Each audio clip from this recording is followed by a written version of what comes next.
भाई राजा करतावे हमारा से रोजे रोजे लाफाड़ा राजा जी तो देवरा मांगतावे बाखारा राजा जी तो देवरा मांगतावे बाखारा राजा जी सुनतन करतावे हमारा से रोजे रोजे लाफाड़ा राजा जी तो देवरा मांगतावे बाखारा राजा जी तो देवरा मांगतावे बाखारा राजा जी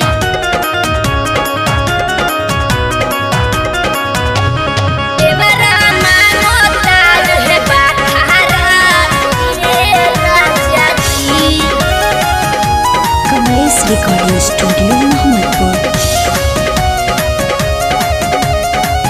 केनियो से आवेला तो लागेला टोए हो माना करीले तो लागेला रोवे हो अरे बड़ा तुमको तका कोही राजा जी केनियो से आवेला तो लागेला टोए हो माना करीले तो लागेला रोवे हो कदी कहियो हमारा संगे सुन खाता हराए राजा जी तो देवरा मांगतावे बाखारा राजा जी तो देवरा मांगतावे बाखारा राजा जी। Kamlesh recording studio Mohammadpur.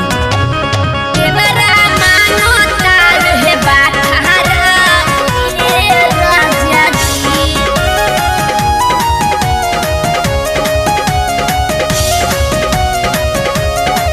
फूल ताज बेदरदी के बिगड़ल बचाल हो छुए लागेला हमार से वनियन गाल हो साफा छुछुनर हो गइल बा राजा जी सुनी ना फूल ताज बेदरदी के बिगड़ल बचाल हो छुए लागेला हमार से वनियन गाल हो कहेला मनीषा तू बनाई दो न जाता राजा जी तो देवरा मांगतावे बाखारा राजा जी तो देवरा मांगतावे बाखारा राजा जी बुझनी। Kamlesh recording studio Mohammadpur.